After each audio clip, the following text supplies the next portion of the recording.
Stand होगा, India alliance मिलकर निर्णय लेगी। पर ममता बनर्जी जी ने जो खुले दिल से उन्होंने ये प्रस्ताव रखा है कि वो इंडिया अलायंस को लीड करने को तैयार हैं, वो एक महत्वपूर्ण सजेशन है। और हम मानते हैं कि ममता जी का जो इतिहास में उनका कंट्रीब्यूशन रहा है और ऑपोजिशन में होने के नाते भी उन्होंने भागीदारी ली है, साथ ही साथ वेस्ट बंगाल में भारतीय जनता पार्टी की फेक खबरें, फेक नैरेटिव्स, फेक न्यूज और डिस्टॉर्शन ऑफ न्यूज चलने नहीं दिया है और उनको सतर्कता से रोका है। ये महत्वपूर्ण है और अगर उनको ये जिम्मेदारी मिलती है, हमें पूरा यकीन है कि वो अच्छे से निभा पाएंगी और इंडिया अलायंस के गठबंधन को और मजबूत करेंगे। कांग्रेस एक देशव्यापी पार्टी है और उसके साथ वो वैचारिक पोजीशन भी बहुत सारे सवालों पर लेती है।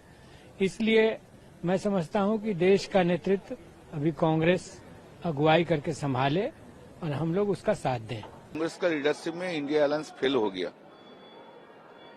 देश में ठीक बीजेपी का विरुद्ध में जो लड़ाई है वो ठीक से नहीं हो रहा है, तो ममता दी को ले आएंगे लीडरशिप में, उसमें अच्छा ही होगा।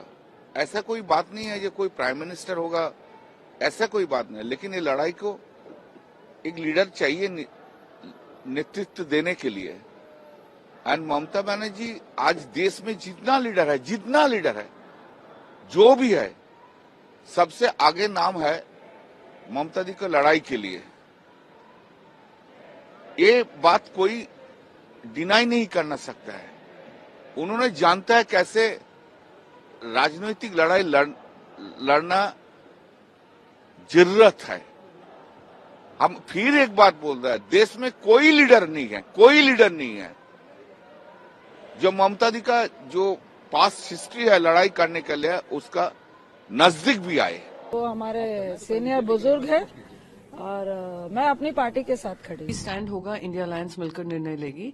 पर ममता बनर्जी जी ने जो खुले दिल से उन्होंने ये प्रस्ताव रखा है कि वो इंडिया अलायंस को लीड करने को तैयार हैं, वो एक महत्वपूर्ण सजेशन है। और हम मानते हैं कि ममता जी का जो इतिहास में उनका कंट्रीब्यूशन रहा है और ऑपोजिशन में होने के नाते भी उन्होंने भागीदारी ली है, साथ ही साथ वेस्ट बंगाल में भारतीय जनता पार्टी की फेक खबरें, फेक नैरेटिव्स, फेक न्यूज और डिस्टॉर्शन ऑफ न्यूज चलने नहीं दिया है और उनको सतर्कता से रोका है। ये महत्वपूर्ण है और अगर उनको ये जिम्मेदारी मिलती है, हमें पूरा यकीन है कि वो अच्छे से निभा पाएंगी और इंडिया अलायंस के गठबंधन को और मजबूत करेंगे। कांग्रेस एक देशव्यापी पार्टी है और उसके साथ वो वैचारिक पोजीशन भी बहुत सारे सवालों पर लेती है। इसलिए मैं समझता हूं कि देश का नेतृत्व अभी कांग्रेस अगुवाई करके संभाले और हम लोग उसका साथ दें। कांग्रेस का लीडरशिप में इंडिया अलायंस फेल हो गया।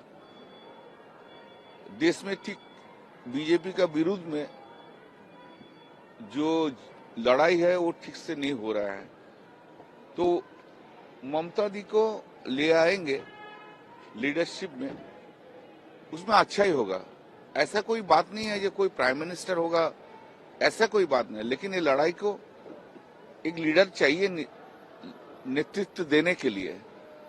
एंड ममता बनर्जी आज देश में जितना लीडर है, जो भी है, सबसे आगे नाम है ममता दी को लड़ाई के लिए। ये बात कोई डिनाई नहीं करना सकता है। उन्होंने जानता है कैसे राजनीतिक लड़ाई लड़ना जरूरत है। हम फिर एक बात बोल रहे हैं, देश में कोई लीडर नहीं है जो ममता दी का जो पास्ट हिस्ट्री है लड़ाई करने के लिए उसका नजदीक भी आए।